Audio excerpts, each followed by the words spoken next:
আপনারা জানেন যে আওয়ামী দোসররা তারা দেশকে অস্থিতিশীল করার জন্য সব ধরনের চেষ্টা করতেছে। যেহেতু তারা প্রচুর টাকা দেশ থেকে স্থানান্তর করেছে, ওই টাকা তারা এখন ব্যবহার করতেছে। এই টাকা ব্যবহার করে দেশকে একটা অস্থিতিশীল পরিস্থিতি করার চেষ্টা করতেছে। আমরা এইটা কোনো অবস্থায় করতে দিব না। আমরা যেভাবে হোক এটা প্রতিহত করব। দিনে রাত্রে যেখানে আমাদের বাহিনীর প্রয়োজন হবে তারা সেখানে যাবে এবং এটাকে প্রতিহত করবে। আপনারা জানেন, আমি আপনাদের সামনে দায়িত্বহীনভাবে বলতে চাচ্ছি, আমি এই আওয়ামী যারা এই কাজগুলি করতেছে তাদের আমি ঘুম হারাম করে দিব এবং তারা কোথাও কোনো স্থান পাবে না। দিনে রাতে যে জায়গায় হোক না কেন তাদের কোথাও কোনো স্থান হবে না।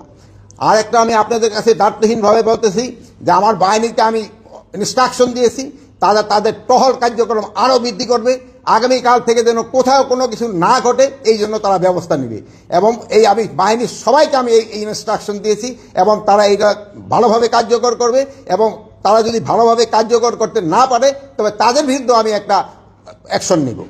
তা আপনারা দেশবাসীকে আশ্বস্ত করবেন, আইন শৃঙ্খলা পরিস্থিতি দিনে দিনে আরও উন্নতি হবে এবং এটা অবনতি হওয়ার কোনো সম্ভাবনা নাই। এবং দেশকে যারা অস্থিতিশীল করার চেষ্টা করতেছে তাদের কোনো অবস্থায় আমরা ছাড় দিব না। এই আওয়ামী দোসরদের আমরা কোনো অবস্থায় ছাড় দিব না। তাদের কাছে প্রচুর টাকা আছে, এই টাকা তারা বিভিন্ন জনের মধ্যে বিভিন্নভাবে ছড়াচ্ছে এবং দেশে একটা অস্থিতিশীল পরিস্থিতি চেষ্টা করতেছে, কিন্তু তারা কোনো অবস্থায় সাকসেস হবে না। এবং আমরা যেভাবে হোক আইন শৃঙ্খলা পরিস্থিতি দিনে দিনে উন্নতি করতে থাকবো এবং এই যে ডেভিল হান্টের মাধ্যমে আমাদের কার্যক্রম অব্যাহত থাকবে এবং এই সন্ত্রাসীরা কোথাও কোনো জায়গায় ঘুমাসতে যেন না পারে বা বসতে যেন না পারে, দাঁড়াতে যেন না পারে, এই ব্যবস্থা আমরা করব।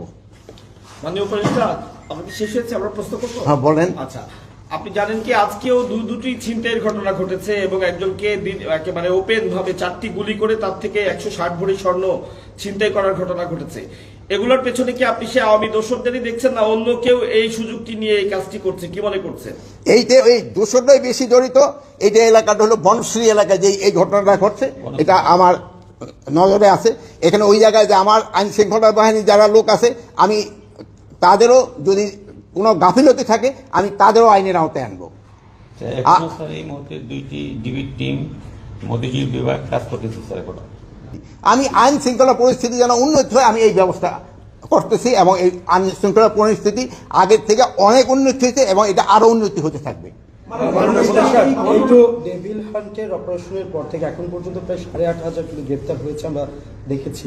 তারপরে আপনাদের একজন ঊর্ধ্বতন কর্মকর্তা কিন্তু বলেছে চাঁদাবাজি কমে গিয়েছে, কিন্তু ছিনতাই চুরি বাড়ছে, যেটা প্রতিনিয়ত আমরা রাতে দেখি। এখন যাদেরকে গ্রেপ্তার করা হলো তা আসলে তারা কারা? আর এই যে রাতে প্রতিনিয়ত যে ঘটনা ঘটছে, শুধুমাত্র রাতেই নয়, সারা দেশেই ঘটছে অপ্রীতিকর ঘটনাগুলো, তাদেরকে কেন গ্রেপ্তার করা হচ্ছে না? আপনি গ্রেপ্তার কিন্তু করা হচ্ছে, বা যে পরিমাণ গ্রেপ্তার করা উচিত হয়তো সেই পরিমাণ হয়তো হচ্ছে না। যেমন ধরেন এই বাসে ডাকাতির জন্য কিন্তু অলরেডি 3 জনকে কিন্তু সাভার থেকে গ্রেপ্তার করা হয়েছে। গ্রেপ্তার হচ্ছে এবং গ্রেপ্তার এটা চলতে থাকবে। মাননীয় উপদেষ্টা, আমরা প্রথমে আসলে সশস্ত্র বাহিনীকে আসলে যতটা সক্রিয় দেখেছি, এখন আসলে হয়তোবা ওই উপস্থিতিটা আসলে দেখতে পাচ্ছি না।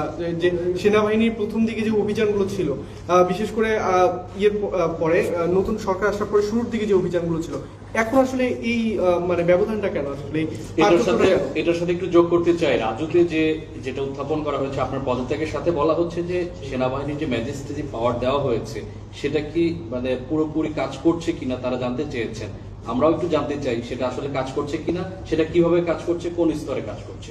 ম্যাজিস্ট্রেসি পাওয়ার তাদের যে ক্ষেত্রে দেওয়া হয়েছে ওটা ঠিকভাবেই কাজ চলতেছে।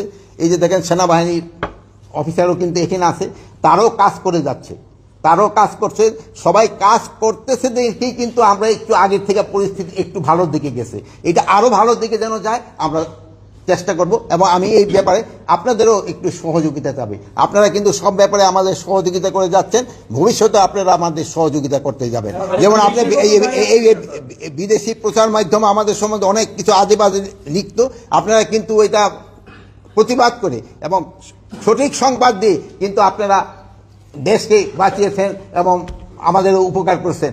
আপনারা ভবিষ্যতে এটাও করে যাবেন, আমি আশা করি। সাধারণের একটা কথা ছিল যেটা আপনার থেকে আমি উত্তর পাইনি, সেটা হচ্ছে অপারেশন ডেভিল হান্টার নামে কাদের গ্রেপ্তার করা হচ্ছে এবং এখন পর্যন্ত কিন্তু আসলে এই অভিযানের পরবর্তীতে অপরাধগুলো অপকর্মগুলো আরো বেড়েই চলেছে। এই বিষয়টা যদি একটু স্পষ্ট ডেভিল হান্টের আওতায় সন্ত্রাসীদের গ্রেপ্তার করা হচ্ছে, যারা সন্ত্রাসী, যারা সন্ত্রাস কর্মকাণ্ডের সাথে জড়িত তাদেরই গ্রেপ্তার করা হচ্ছে।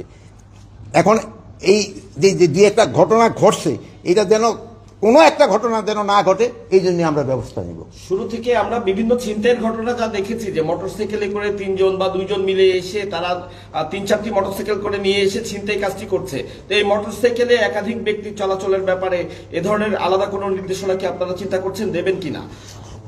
এই ব্যাপারে মোটরসাইকেলে যেন হেলমেট পরা অবস্থায় ছাড়া কেউ যেন না চড়ে এবং 2 জনের বেশি যেন না চড়ে, এটার জন্য তো আমি অলরেডি ইনস্ট্রাকশন দেওয়া হয়েছে এবং এটা যেন কার্যকারী হয়। ফারুক, এই যে তোমরা দেখবা যেন কোনো অবস্থায় এটা যেন কোনো না বর্তায়। মাননীয় উপদেষ্টা, শুধু ছিনতাই নয়, শিক্ষার্থীরা, বিশেষ করে নারী শিক্ষার্থীরা বলছে যে স্বরাষ্ট্র উপদেষ্টা এবং আইন উপদেষ্টা যখন দায়িত্ব নেয়, সবার আগে তাদের নারীদের নিরাপত্তার কথা চিন্তা করা উচিত ছিল।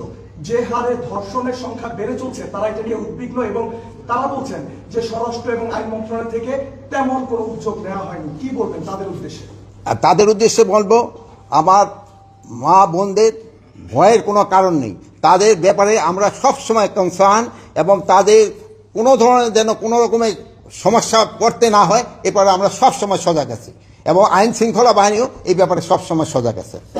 সবাই তো বলছে যে আপনার ব্যর্থতা আছে, আপনাকে পদত্যাগ করতে। আপনি কি আপনার নিজের ব্যর্থতা দেখেন, বা আপনি এতদিন পরও যে আইন শৃঙ্খলা বাহিনী সক্রিয় করতে পারেনি, আপনার নিজের ব্যর্থতা দেখেন কিনা? এটা ক্ষেত্রে আপনারাই বলতে পারেন, আইন শৃঙ্খলা বাহিনী আমি যে অবস্থায় নিয়েছিলাম ওই অবস্থার থেকে কি সক্রিয় হয়েছে কি হয় নাই, এ ব্যাপারে আপনারাই আমার থেকে আরো ভালো বলতে পারবেন।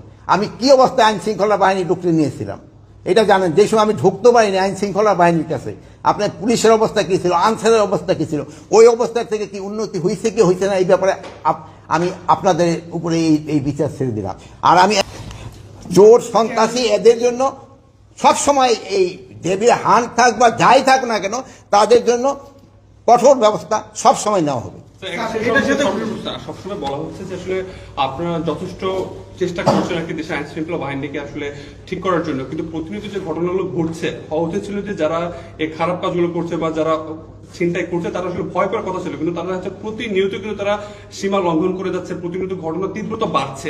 তো আসলে কোথায় সমস্যাটা? আপনি নির্দেশ দিচ্ছেন কিন্তু সন্ত্রাসী দেখা যাচ্ছে প্রতিনিয়ত তাদের যে ইনসিডেন্ট ঘটেই যাচ্ছে, তাহলে কাজটা আসলে মিসিংটা কোথায়, ল্যাকিংটা কোথায়? এটার সাথে আমি একটু বলি, আপনি ডেভিল হান্টের অপারেশন ঘোষণা করার পর থেকেই অপরাধের প্রবণতা বাড়তে আছে। তো সেই ক্ষেত্রে আপনারা গাফিলতি কোথায় দেখছেন বা গ্যাপটা কোথায় দেখছেন, এই বিষয়টা আপনারা কি দেখছেন? দিনের পর দিন এটা চিন্তাই বাড়ছে, যে ডাকাতি বাড়ছে এই ডেভিল না, আমি এখন আমরা বসবো কুশল নির্ধারণ।